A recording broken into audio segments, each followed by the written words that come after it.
Coming எபிசோடுக்குரிய ஒரு சூப்பரான promo release பண்ணியிருக்காங்க. வீடியோக்குள்ளே போகிறதுக்கு முன்னாடி நம்ம சேனலை லைக் அண்ட் சப்ஸ்கிரைப் பண்ணிவிட்டு சப்போர்ட் பண்ணுங்கள்.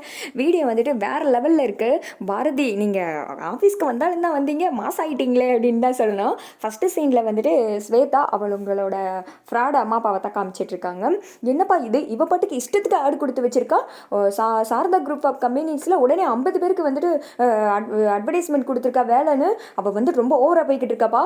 எனக்கு வர்ற கோவத்துக்கு யாருப்பா அப்படியெல்லாம் யார் வேலைக்கு வந்துட முடியும்? பழைய ஸ்டாஃப்ஸை எப்படி அவளால் தூக்க முடியும்? அவள் வந்துட்டு தும்புறு பிடிச்சி ஆடுறாப்பா. எல்லாம் பதவி வந்த தைரியம் அப்படின்ற மாதிரி அவங்க அப்பா சொல்ல, இருந்தாலும் யாரும் வரமாட்டாங்கப்பா, எனக்கு நம்பிக்கை இருக்குது அப்படின்றாங்க. என்னம்மா ஸ்வேதா, நீ என்ன நினச்சிக்கிட்டு இருக்க? இப்போ இருக்கிற நிலைமைக்கு அவள் 1 டிகிரி 2 டிகிரின்னு முடிச்சுக்கிட்டு வீட்டில் சும்மா சுற்றிக்கிட்டு அலையிறான்.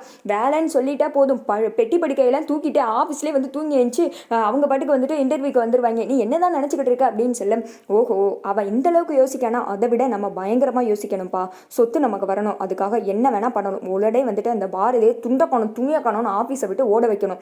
எப்படி அட்வர்டைஸ்மெண்ட் கொடுத்து வேலைக்கு ஆளுங்களை எடுக்க போகிறாளா? அதுவே வந்துட்டு அவளுக்கு நான் ஆப்பா வைக்கிறேன் பாருங்க. எப்பா நீங்கள் உடனே ஆஃபீஸை சுற்றி ஆளுங்க எல்லாத்தையும் ரெடி பண்ணுங்க. ஒருத்தன் கூட இன்டர்வியூன்னு சொல்லிட்டு உள்ளே வரவே கூடாது. அப்படி வந்தான்னா அவனை அடித்து விரட்ட சொல்லுங்கப்பா. நம்ம ஆளுங்கிட்ட சொல்லி என்ன ஆனாலும் பார்த்துக்கலாம்ப்பா. ஒன்று பாரதியா இல்லை நானான்னு சொல்லிட்டு பார்க்கணும். என் வாழ்க்கையில் எல்லாத்தையும் அவள் ஒன்றா என்கிட்ட இருந்து பறிச்சுக்கிட்டு இருக்காப்பா. இதை கம்பெனி பவர் இதெல்லாம் நான் விட்டு கொடுக்குற மாதிரிலாம் கிடையாது. இதுக்காண்டி தானேப்பா நான் இவ்வளோ நாள் கஷ்டப்பட்டேன். நான் வந்துட்டு விடவே மாட்டேன். நீங்கள் எல்லா ஏற்பாடையும் பண்ணுங்கப்பா அப்படின்னு சொல்லிடு. அடுத்த நாள் காலையில் வந்துட்டு பாரதி வேற ஒரு ஸ்டாஃப்ஸ் கிட்ட பேசிகிட்டு இருக்காங்க. அந்த இடத்துக்கு ஸ்வேதா வர்றாங்க. என்ன பாரதி ரொம்ப இன்ட்ரெஸ்டாக இருக்க போல, எப்படி வேலைக்கு ஆளெல்லாம் எடுக்க போறியா? இன்டர்வியூலாம் வைக்க போறியாம்ல? ரொம்ப கஷ்டம்தான். சரி நீ ட்ரை பண்ணிக்கோ, ஆனால் யாராலே உள்ளே வர முடியாது.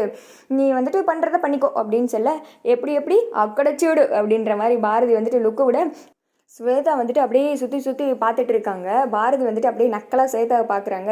நார்வாய் நாக்குப்பூச்சி என்கிட்டே வா அப்படின்ற மாதிரி பார்த்துட்டு இருக்கு. சுற்றி எல்லாருமே வேலைக்கு ஆள் எடுத்து அவங்க வேலையும் பார்க்க ஆரம்பிச்சிட்டாங்க.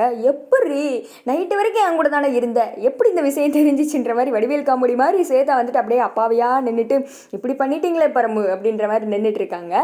அதோட பார்த்தீங்கன்னா இந்த ப்ரோமோ வந்துட்டு முடிஞ்சது. இதை பற்றி என்ன நினைக்கிறீங்க கமெண்ட் பண்ணுங்கள்.